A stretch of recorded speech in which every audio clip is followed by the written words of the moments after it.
Yeah, it's going. Hey guys. You did it. Y'all ready? Y'all ready to talk? Okay. So welcome everybody we're going to give everybody like 2 or 3 minutes to kind of come in. It's 1 o'clock. I have personally made a commitment after working with my coach this weekend to go live every day except Sunday, because I like taking Sunday off, to offer some sort of information about something, generally about PR, my heart for media relations, my heart for community building. And then Sundays, you'll probably hear me like before a Duke Carolina basketball game. I will be breaking down all the ins and outs of it because I pretend I'm a sportscaster. But today we are talking about the changing face of media. And I have a heart for traditional media, social media, and what I call self-produced media, which is what truly public relations is at this day and age. And I want to break down these barriers that all traditional media is bad and everything is fake news and you have to go somewhere else to get it, because that's not true. I'm a journalism school major from one of the best in the country. I just can't believe that University of North Carolina at Chapel Hill, even though I was there a while ago, I won't tell you when, believe in producing the best people. And I feel like our journalists, the people I work with, are incredible people across the board. But media is also changing because it's expanding. It's expanding outside of your traditional newspaper, outside of your traditional, even like social media at this point has become traditional. So I wanted to pull together some experts to talk about and answer you guys' questions. So hopefully you'll pop into the comments to answer, and I've got some questions that I want to ask too. So let's pop around. If you guys would just tell the folks who you are and what you do, and we'll go from there. Ohavia, you go first. Yes. Hello, beautiful people. My name is Ohavia Phillips. So excited to be here. Arden, thank you so much. So I have my own talk show called The O Show. Of course, pre-COVID, we were doing live studio audience experiences, sold out every show, which was awesome. But now with COVID, we had to pivot. So when we talk pivoting in media, I have a PhD in that, as all of us here on this program. But also, I absolutely love communities. I love activism. I love showing up for basically where I live and serving right where I live. So I'm so grateful to do all things media, all things community. And when I'm not doing that, I have the nerve to be pursuing a PhD, y'all. So pray my strength. But we out here, we in here, and I'm so happy to be here. Thank you, Arden. Ivy is like a million years younger than me too. So she has the energy to do all these things. I'm just telling you. All right, Dez, who are you? And tell them where you live too. That'll help us too. Yeah, right. I'm Dez Melenka. I'm so excited to be here among some of you beautiful ladies. And I just like listening to your stories and who you are and the incredible things you do in your community and for your community. I don't know. Anybody listening right now is going to be inspired. Mm-hmm. I'm your North friend. I'm north of the border. I'm in the northernmost populated city of Edmonton, Alberta, and Canada. And we are into fall. That means sweaters are for sure happening in our area. Jackets. It's getting a little chilly, but no snow yet. So there's always a positive in everything. And like all of you in the United States right now, we are facing COVID and shifting, figuring it out every day. Start the day with a smile and hopefully end the day with a smile. I spent 15 plus years in traditional media. As an anchor, as a reporter, won several awards for storytelling. I am passionate about people. I'm passionate about stories and community and making sure people get the right news, the truthful news. And I have a soft spot for traditional media too. They are hardworking people. You know, they were an essential service through all of this. They were out there when all of us were stuck at home and quarantined and trying to be safe. They were the ones out there, in my opinion, you know, getting out there and making sure that we all knew what was going on. So I have a huge soft spot. At the Creative Hive, we do co-working, we do virtual events, we do producing. We have our own Hive media show. So, you know, it's just busy and fun, and we're trying to figure it all out every day. Girl, we're all trying to figure it out all over. We're just doing the best we can. I'm convinced. All right, Miss Sharifah. You know, I had this whole spiel planned, and then Ohavia went and took everything. I'm not getting a PhD, but all that activism and being out in the community, that was on my list. I think she saw it prior to the show and just copied and pasted what I had to say. But I mean, I love being around great people. And when I met Arden is one of those people who you just have to connect with, because she came on my talk show. She looked serious. She looked all professional. And I was like, I don't know how this lady is going to be. And then she just started talking, and then she goes, and I'm crazy. And I'm like, oh my God, this lady is so cool and so unique and so different. And so I'm a talk show host, I'm a consultant, I'm an author, but like Ohavia and all of us, I love to help people. I love working in the community. I started my shows after my run for Long Beach City Council. So I live in Long Beach, California. I'm currently in Washington and Seattle. I might head for Canada because I'm already way up here. I don't know. And I'm kind of tired of America. But I just love, we could talk about that if you ladies want to discuss that today. But I just love to help people. I have the Roundtable Talk Show, which helps business owners and entrepreneurs. I have Face-to-Face Talk Show where we discuss politics, Trump, Biden, Kamala, whatever, race relations, Black Lives Matter. And so I believe, just like what we're doing here today, change starts with the conversation. Mm-hmm. All right, Taylor. You're another West Coasters. I am Taylor. I'm known as Socially Taylor online because all I do is talk about social media. I'm actually in Phoenix, Arizona, so it is still hot as hell here. It actually rained today for the first time in a year or something crazy. So basically what I do is I own a social media management company. We work primarily with women-owned businesses, and we take over their social media, make it a super, super successful, run all their campaigns for them, make it bomb. Then on the other end, I also offer Instagram coaching. So that is for women entrepreneurs who are really they understand Instagram is super important for their brand and their business. They just are not sure. It's a lot. Instagram is a lot all the time, and they're just not sure how to really harness it and make it an asset to their business. So my purpose is totally to lift and support other women business owners and build up my community through that. So if anybody ever has any questions about what the hell they should be doing on social media, I'm your girl. I love it. All right, Laurie. All right. Every time you talk about your age, I get a little bit offended because I have known Arden for a very long time, since college. We're just seasoned by this point. Seasoned. I loved that descriptor. We celebrated 20 years this year. Yeah. Okay. We don't need to share that bit of information, but we graduated when we were 14. We're both geniuses. Don't worry about it. Right. Yeah. We forgot to tell you. My name is Laurie Larsh, and I live in Charlotte. I have for about the last 2 years, but I started out in public relations and did that for the majority of my career, and then kind of pivoted before pivoting was a thing, and decided to focus on writing, and that's really what I love to do. And the best part about it is getting to meet so many different people and to tell their story and get their story out there, and the joy that they see having their name in print and getting to share with the world what they've been doing. And so I love bringing these stories to life, and I have been doing some freelance writing, both on the travel side and then locally here in Charlotte for the Observer's Charlotte 5. So awesome. So we're going to start out with the number one question. So I'm a public relations person. If you guys have not been following me, I help people. I'm Arden. I help people create their story and tell it more effectively and with purpose to the right audience. So that's why I have all of these women in my corner, because they all reach different audiences. And sometimes my clients need one of their audiences, and some of them times they need 4. And so what I do and what I'm creating for all people is just figuring out what your story is and who it needs to be told to. So the number one question I get, and Laurie, I'm coming to you first, is how do I pitch a good story? What does a good pitch look like? And when I say pitch, it is literally like a baseball pitch. You throw it, but your goal with a pitch is for it to actually get hit.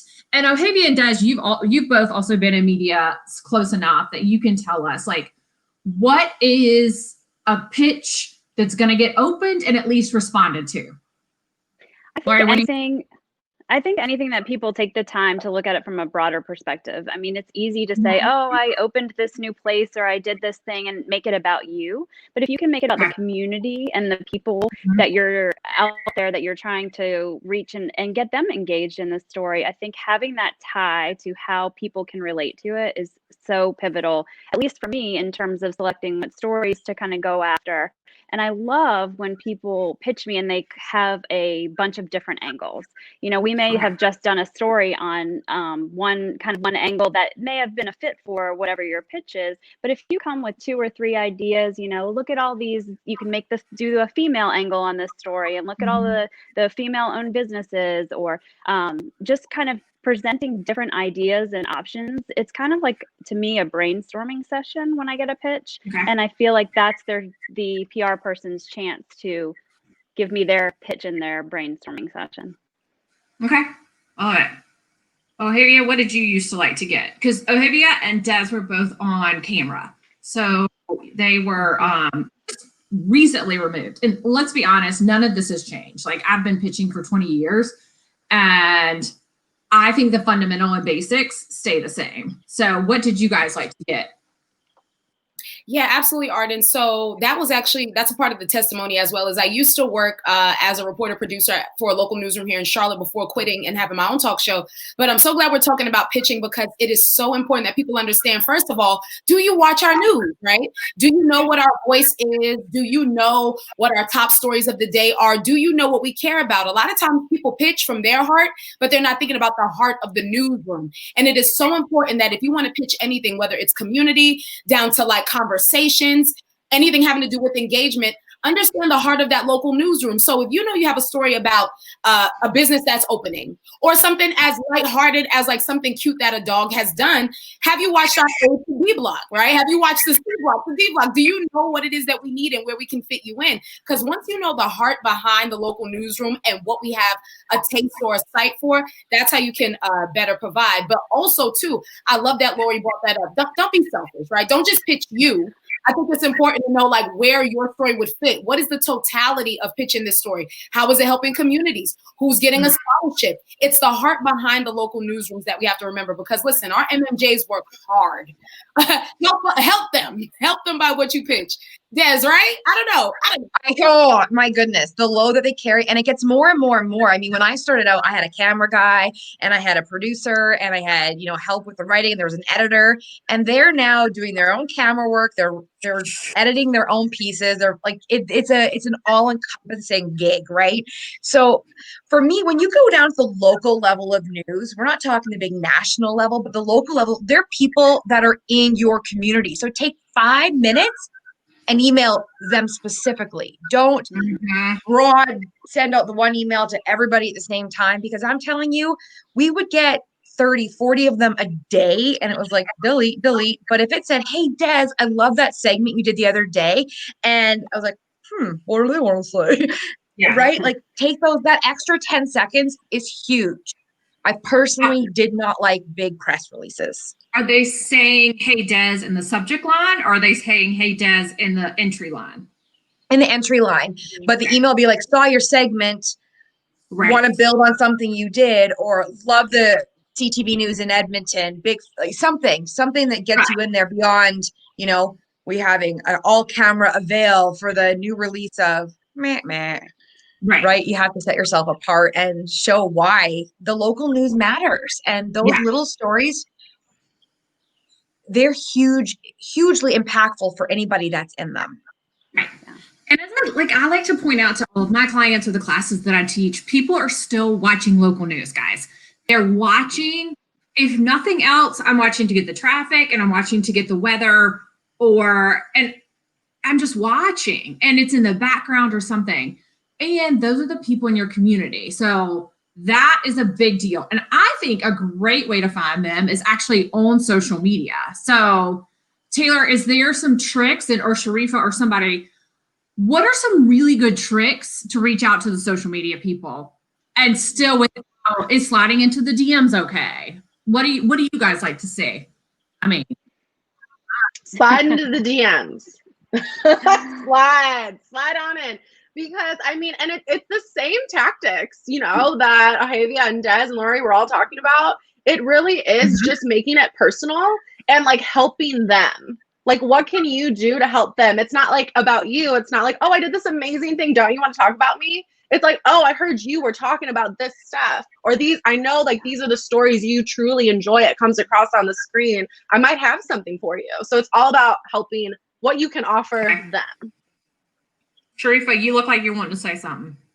Yes, I wanted to say something before we went into social media because I wanted to piggyback on what Laurie and Ohavia and Dez was saying about the whole pitching aspect, because I have a different platform, but on the Roundtable Talk Show, Monday through Friday, I interview 5 guests per day. So that's 25 guests per week. I receive a lot of pitches to be on the show. My show currently right now is booked solid through November 20th with 5 guests per day. Wow. And it has been booked through October of 2021. Not solid, but I have booked all through next year. So my whole point, not to brag, not to pat myself on the shoulder, is to say I get a lot of pitches. So basically what everyone else said, what stands out to me is this. I look for the email from the person who tells me simply they've actually watched the show. So when somebody writes to me and say, you know what, I really love that episode where you had Arden McLaughlin and she was teaching us about PR, I really resonated with that. But don't be selfish. I think Laurie said that, Ohavia said, please don't be selfish. Don't make this about you. Make it about how you can benefit everyone else, how you can benefit the whole. So people who tell me about any episode, it doesn't even have to be a specific episode, but what you've seen from the show, what you like about the show. Hey, what you like about me as the host. But tell me something aside from what you do and what your business is. Because for me, I can tell you, my background is corporate and I did a lot of hiring, and I would always receive resumes and I would first go through and look for spelling errors and grammatical errors, and I just throw those away before even reading those. So now when I get a pitch and somebody's asking me questions like, well, what time does your show air? Or how many people are going to be there? Or are you going to interview me alone? I'm like, you don't even know what the show is about. You know what I mean? Be informed. Don't just send out pitch after pitch after pitch. Tailor it for what you are pitching for. That's my best advice, because you won't even get in the door if you don't know what's in the door. So I'm working on a class right now that is going to be it's called Purpose Pitch Perform, and it's how to basically, it's a PR course, how to get better at PR for yourself. And I was researching bad pitches, good pitches and bad pitches, because you have to have visuals, and these are brand new people to PR, and the bad pitches were everything from not even using the right name. And I'm not perfect. I have definitely been guilty of that. And I immediately write them back. And I'm like, oh my gosh, I spelled your name incorrectly. I'm so sorry. I was moving too fast. And they will write back like, thanks for actually acknowledging that. Like, because we're all moved too fast. This is not about being perfect. It's about being human. And I'll have friends send me pitches and like, isn't this so great? I'm telling them the media person, how great they are. And I'm like, okay, yes, we who are byline people, because I'm a byline snob myself when I write stuff, but I don't need to know how great I am. I know how great I am. I need to know how great this story is for my reader, because my reader keeps me great, right? Like, if people don't keep reading, when I was on WBTV for 10, 15, I don't even know how long, but my viewers kept me great. And my viewers wanted to know about books. And I think that's where the missing link comes in is, I think Laurie writes amazing pieces and she's done awesome things for me, but she doesn't need to know how great she is. She needs to know how great the story is going to be, right? Okay. Absolutely. And I think that I want to say one last thing on the pitching.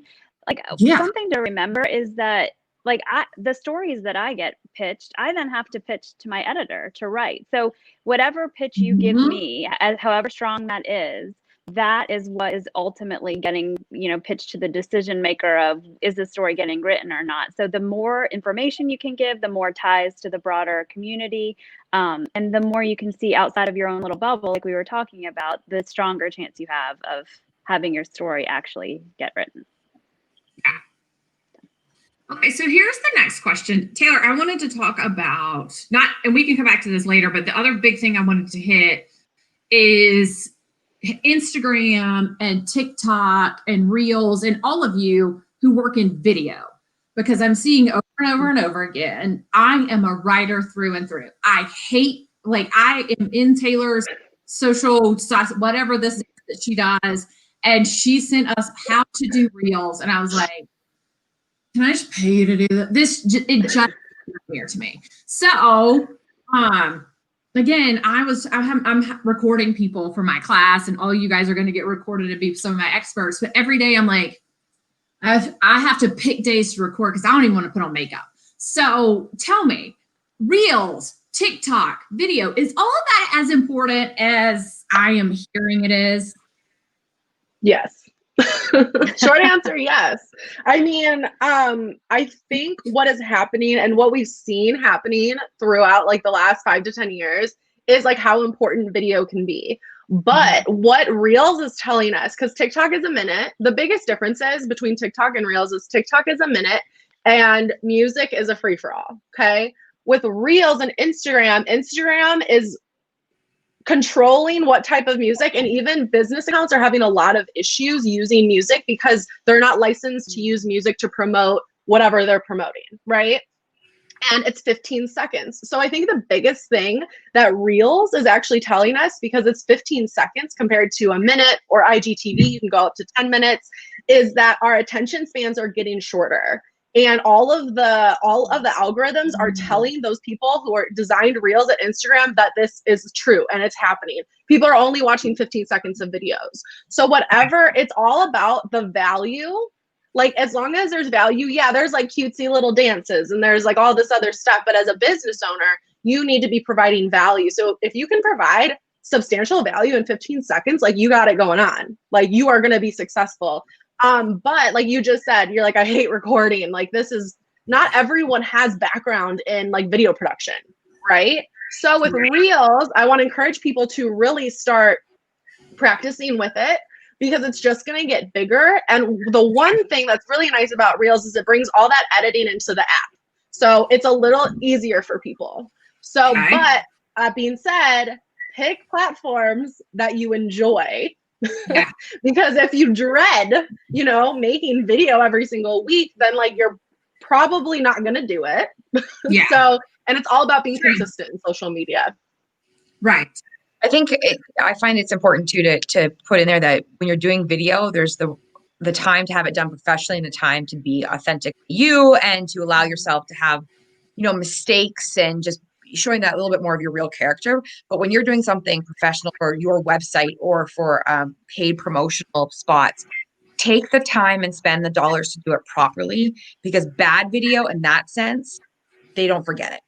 Absolutely. When it's like the real lifestyle things, that's a little bit different. And I also want to say it's really important we find too, to use video appropriately and on the right platforms. If you're a lawyer, I'm not sure Instagram is going to be your biggest revenue platform, right? And you look at LinkedIn and stuff, and using the video in the right context. Okay, so let me ask you this real quick, and then we're going to get back to context, because I'm a big proponent of that. How much should a video cost? You can't put a price on it. It depends on what they want. Yeah. It'd be like saying, how much should, everybody gets standard cable packages now. Right. You can't, because everybody's house requires different things, right? Okay. So you can't, the standard rate in Edmonton right now, like there's a standard hourly rate, and we try and stay within that. But it depends on what you want. It can be as little as $700 or $800, but it can be as much as, if you need people flown in to get your makeup done, you want birds flying around, they got to come from somewhere. Right. So, the sky's the limit. Right. But don't go in like $200 to get the quality you want. Okay. When you also start talking about cost and you start talking about videos, that is production, right? But the majority of times on social media, people aren't producing those videos. They're interact. So I always recommend the lives more than anything else, sitting down, having those one-to-one conversations with people. And you can do that on just about any platform, and then go out and get companies like Restream. I'm a Restream fan. I'm also a fan of producing content and leveraging that content and placing it on different platforms. So if I was going to use a production budget to actually produce a video, I guarantee you I'm not just going to add that video to Instagram. that video is going to be on all my platforms. So I was listening to Socially Taylor talk about, the different platforms, and Dez made the comment about the lawyer on Instagram. And I'm one of those people who believes you don't have to be on every platform. My biggest platform is Facebook. I get all of my business from Facebook. You can find me on Instagram. You can find me on Twitter. You can find me on LinkedIn. But what drives my business is Facebook. And why? Because I tell people I was blessed with the gift of gab and the gift of manifestation. So I like to talk to people. I like to have conversations. Whereas Instagram doesn't give me that same type of platform. It's more about photos. It's more about videos. And it doesn't allow me to start a conversation. One of the things that I noticed from Instagram is some people may not even comment. They may you just get a heart. And I'm like, what does that heart mean? Did it touch you emotionally? Did it make you smile? Like, talk to me. So be careful about the platform that you're using your energy on, because there are only 24 hours in a day. And I would rather you use that time on a platform that can convert to clients and business than you just TikToking all day. Yes. Okay. Ohavia, you unmute yourself. You ready? Listen, I have to stay on mute because these ladies are hot fire. But anyway, I'm so glad that Sharifah hinted at that, because my mentor blessed me with this. And this is something I keep in mind, even like with the O Show, anything period, is when we look at these platforms, Facebook, Instagram, TikTok, all that, understand that you are renters of this space. So at the end of the day, do all the classy, bougie, ratchet, all that, but figure out how to connect that content into coin, right? And so it's so important for us, whether it's TikTok, Facebook, Instagram, see how you can translate that beautiful energy you have, that business you have, that boutique you have into real dollars. Because let me tell you, testimony service is I was doing all that for free. That was in the past. And when you start really looking at just the time and the effort it takes to produce such beautiful content that aligns with who you are as a person, it really makes you think like, wow, okay, so if all that time goes into it, and I'm so glad Dez and Sharifah hinted at this, we should probably figure out how to monetize this, but also what goes into keeping the look of that, right? So what does having a backdrop look like? What does having the ring light looks like? What are the investments you have to make to later monetize it? It's always important to think down the line. So TikTok for sure, but figure out how you can leverage all of that influence. Yes, and so when you start well. talking about the social media, I love what Ohavia was saying, because I'm the same way. When, as a business consultant, the number one thing that people say to me in regards to social media is, Sharifah, I did what they told me to do. I've studied, I've researched it, I've Googled it, and everybody says I have to sign up on all these social media accounts. I signed up on all these social media accounts and I still have no clients. And I always say, well, let me analyze it. Let me study it. Let me take a look at your social media. And first of all, I go to their social media and they have like 5 friends. They've been in business for 5 years, but they have 5 likes. And I'm like, okay, so that's your mom, that's your dad, that's Uncle Bob. Like, who are you talking to? And then I look at their posts, right? And their business is selling cream soda. And guess what? All they post about is sunsets in New York City. And I'm like, how does that convert New York City, sunsets, selling drinks? And my whole thing is, I'm not saying that there isn't a connection, but you making me think too hard, right? You got to tell me what the connection is. You have to tell me that if you buy this cream soda, your sunsets are every night are going to make you feel like you in New York City. But you don't make me think. If you make me think, you just killed the sale. Okay, I'm the host, so I get to talk right now because I want people to know I'm being a brat. But I think what you're saying, Sharifah, is so important. And it's why you always have to start with who you are. You cannot, I am the PR person. Okay, first off, I don't run social media for anyone. I like farm that out to different partners, which is why I work with lots of different people. I run traditional media and I run messaging. But the reason I, as a PR person, is Definita, defining you in a cluttered marketplace means you have to figure out who you are. And if you are a cream soda, you have to know who is my target audience. What are my communication objectives? What is the problem that I solve? And that I am giving y'all a lot of free content right now, so y'all better be taking notes out there. But once I know that, then I know who I can talk to. So if I'm an attorney and I'm like, everybody says I have to be on Instagram. Well, I think everyone at this point in time has to be on Instagram. But what else do you need to be on? Does your Instagram just need to be linked to Facebook and then you need to be pouring some time into it, LinkedIn or something like that? that's where we lose the foundation of who we are. We jump in and start acting before we've even figured out, hey, from my story, Taylor, you were talking about this in your previous class where you were like giving us our lesson. Every month, tell your story. Well, the way Definita was created was I got laid off from a job. I had like fallen into this path of just like accepting jobs. And it was 15 years out of school. And I was like, I left Chapel Hill. I'm in my Carolina Blue today. I left Chapel Hill with dreams and hopes. And I was like, Dean's List and, solid 4.0 in my creative writing classes. And suddenly I'm miserable. What is it that I like to do? And what I like to do is craft stories and help people tell them. And so that's where I started looking. And that's where Definita came from, is to find you in a clutter marketplace. Then I could start to put together the rest of the things. Then I could start to look and go, well, I know Canada has some really cool opportunities because I know who I am. I know Canada has some really cool opportunities. I love what Dez does. And what it helps you do in all of your PR is align with people that work like you do. And I will tell you, I learned media relations from BSing. I heard Tom Sorensen watching this at some point. BSing with Tom Sorensen because he talked crap about Carolina all the time. And I would just, and we are still buddies to this day because I'm like, what are you doing? And I just learned this, right? Like you learn these things because you know who you are and you benefit it from your client. So what got on the ball into this? Because I think that's a really interesting way, because each of you kind of came into this in an interesting way. Laurie, what got you into this? You touched it a little bit, but we graduated at the same time. How'd you end up here? We did. Yeah, not that long ago, really. No, not that long ago. I'm having some audio issues, but I think you asked me what got me into what's your kind of your story into, you touched on it, but yeah, why did you say I want to work for Charlotte 5? And right. I think it was just, for me personally, just having moved here a few years ago is a great way to meet people in the community and to learn about different groups and different, places to go. And I love to write and I love to tell stories. But what I realized about myself is that I did some personal like parenting writing for a little while.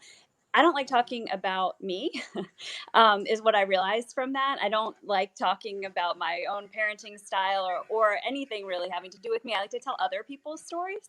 And that was kind of eye-opening to me. And I think that's why I really enjoy engaging with others and learning about people's backgrounds and what impact they've had on the world. And I've met some phenomenal people. I know not everybody here is in Charlotte, but man, Charlotte is such a great community with some really incredible stories. Taylor, I think you are very interesting because I need you to not only talk about your personal one, but this one as well.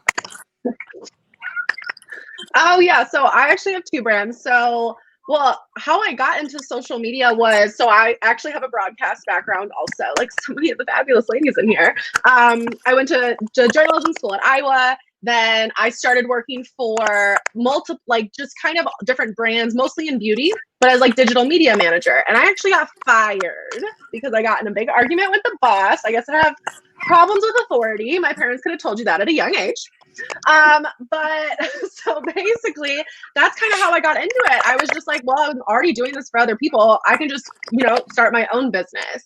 But in college, when I kind of realized the power of social media was I'm really big into nails. I like getting my nails done. I like having like really wild, bold colors. Yeah. I love it. And I built this, I started an Instagram and I just started connecting with people, like all these other people who also love, having wild nails. And now I just hit 11,000 on Instagram. And it's just this amazing community of like nail fanatics. And it's just like the most bizarre, but like niched down. And like all I do is post polls and people get to pick what kind of like looks they would wear and what they wouldn't. And it just something so simple as posting, what my nails look like every week turned into this amazing online community where people are sharing things with each other all the time. People have made friends off of it. And it's just, I totally believe in the power of social media as like a really positive, good thing and a way to make connections. Yes, it can be used for bad,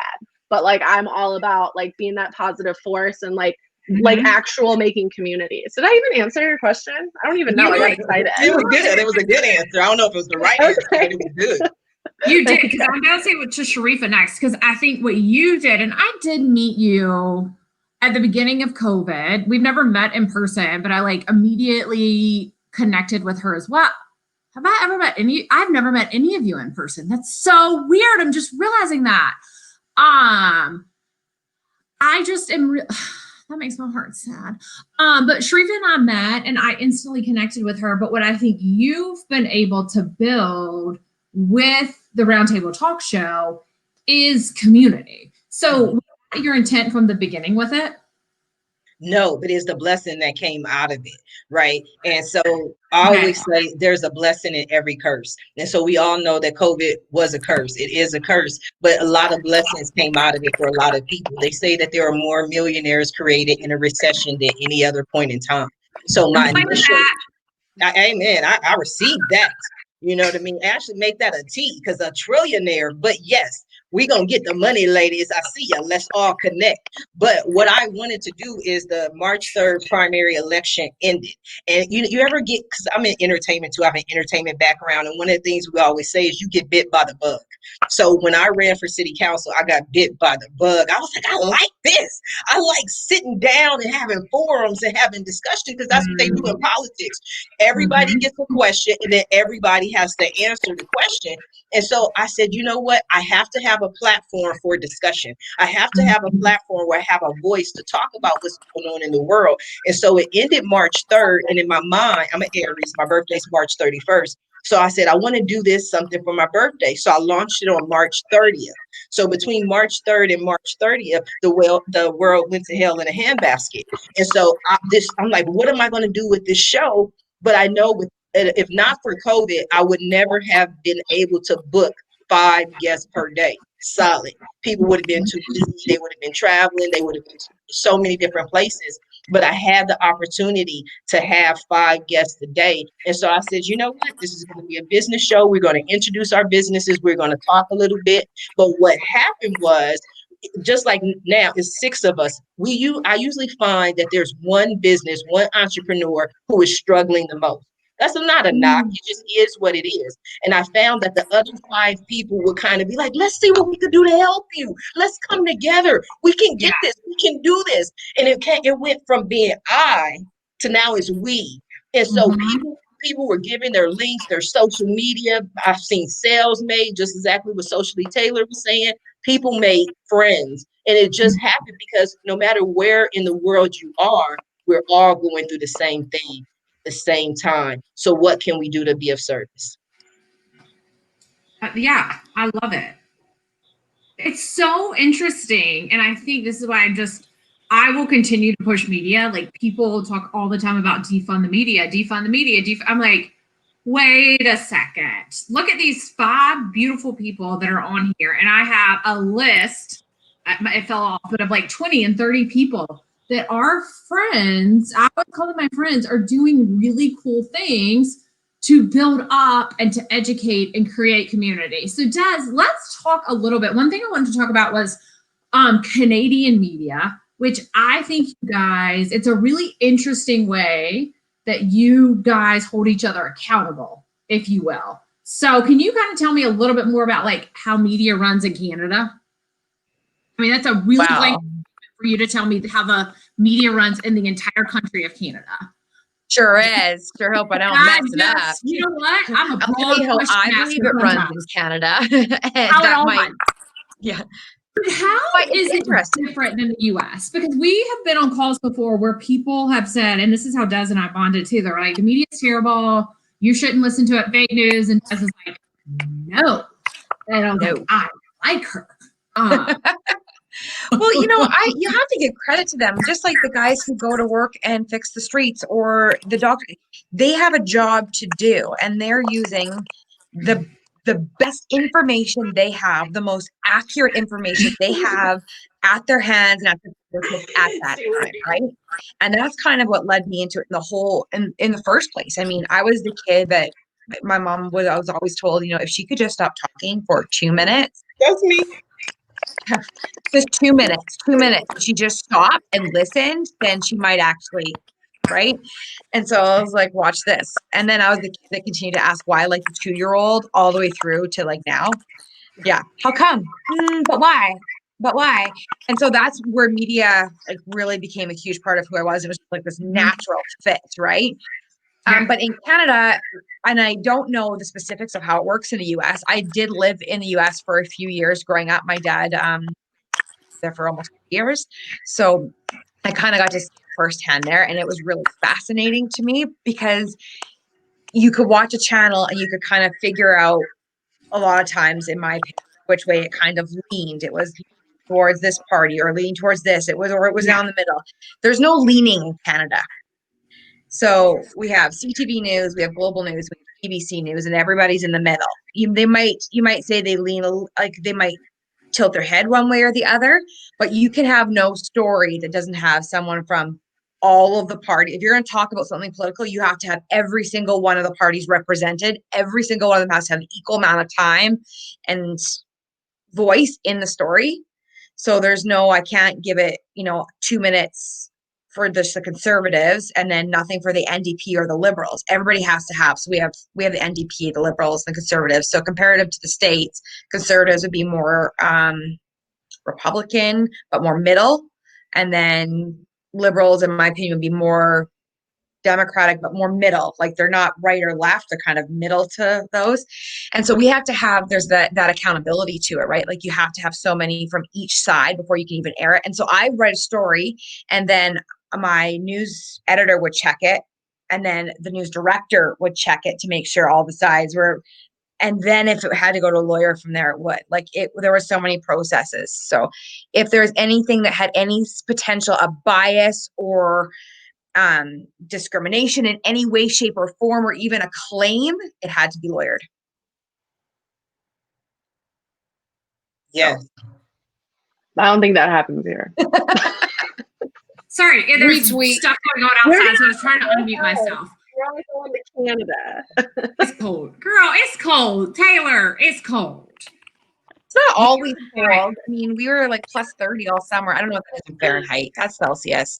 I shouldn't Yeah. rub that in. I'm in Long Beach, Long Beach, California. If it gets to 70, that's kind of where we stay. But I wanted to comment on what Dez said about the whole media and everything. That's one of the things that I learned about politics that just really blew me away when I was running, is because there were so many people that I would go and speak to that, some people would treat me like I had the plague. Like they don't want to be seen talking to you. You can't be seen in public because somebody might see them talking to you and they like, oh, that person's going to vote for her. They have a bias because they went to lunch or breakfast.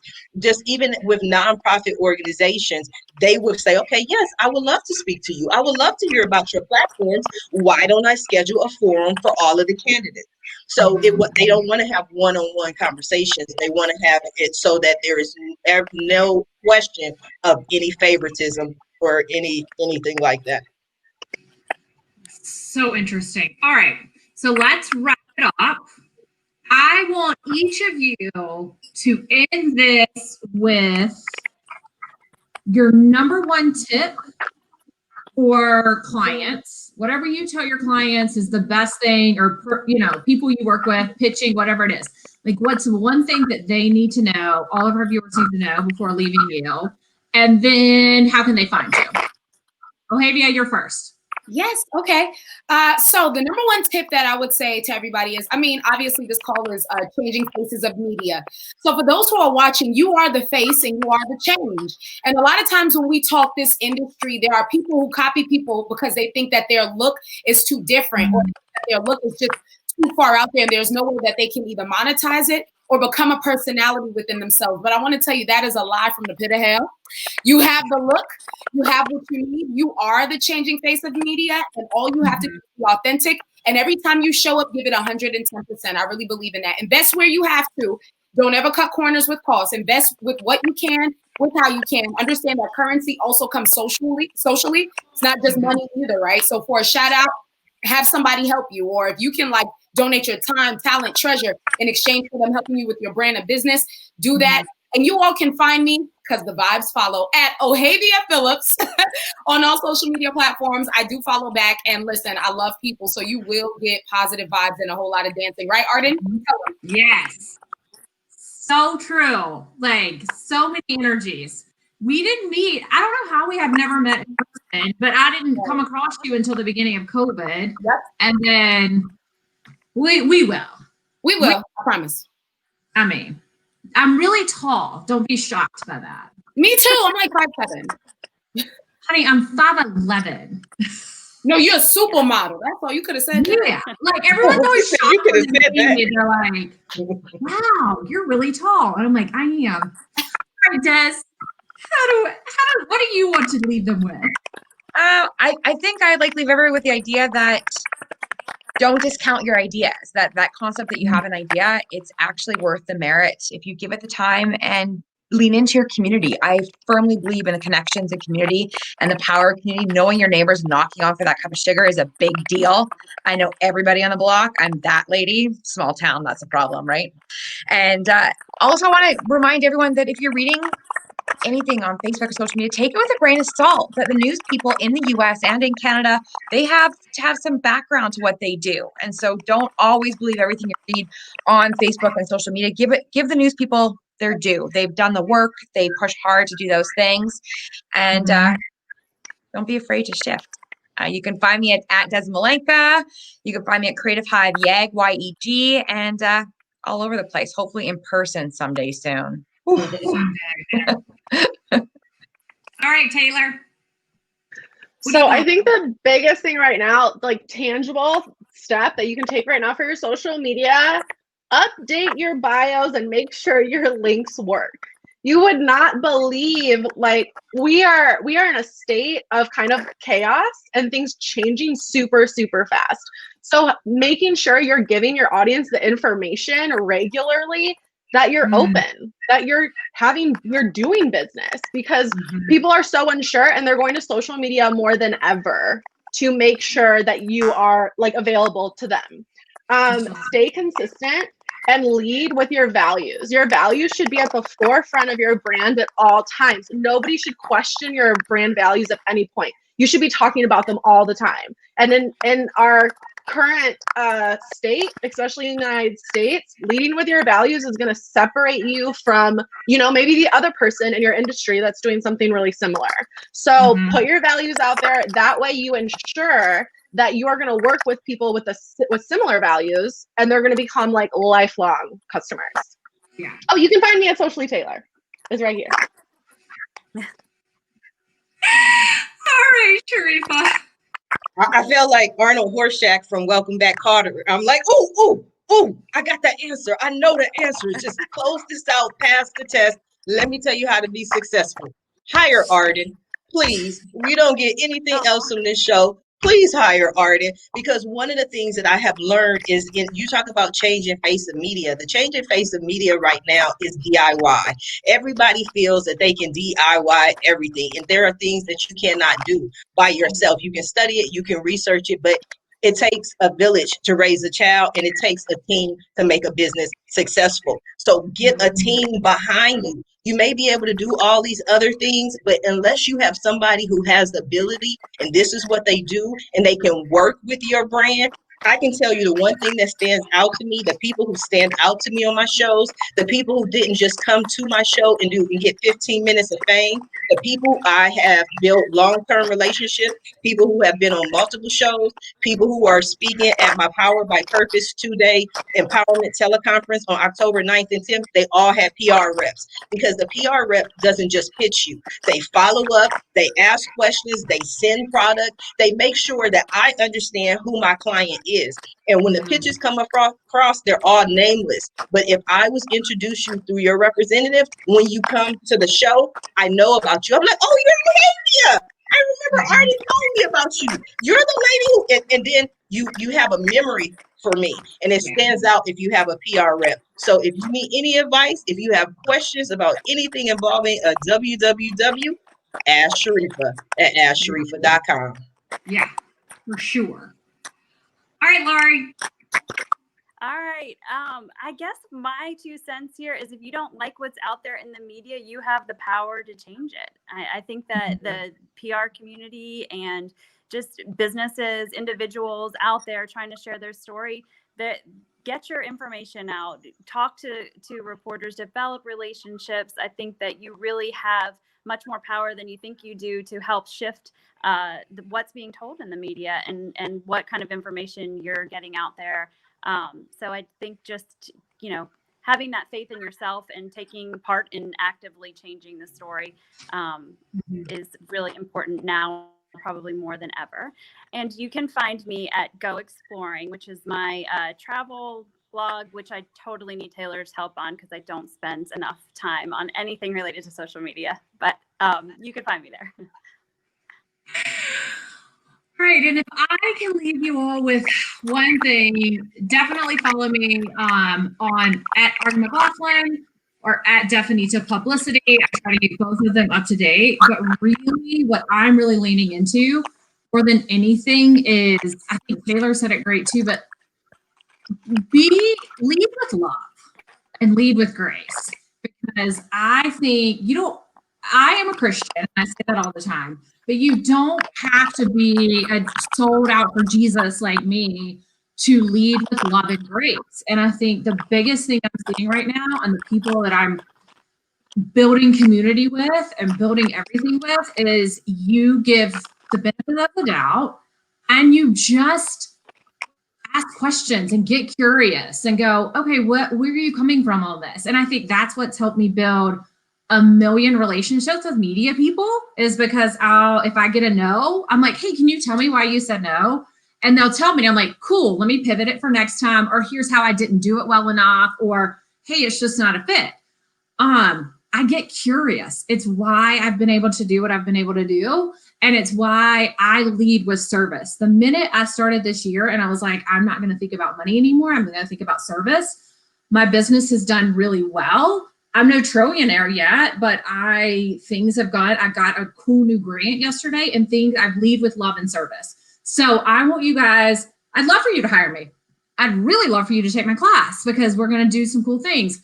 But no matter what, go follow these people. I think they all teach in really great ways and just be kind. Be kind. Life is tough. It's tough all the time. But if you lead with love and grace, I'm telling you, you can sleep 1,000 times better at night and you won't lose any friends. All right, guys. We love your heart, Arden. We love your heart. Thank you. Bye, guys.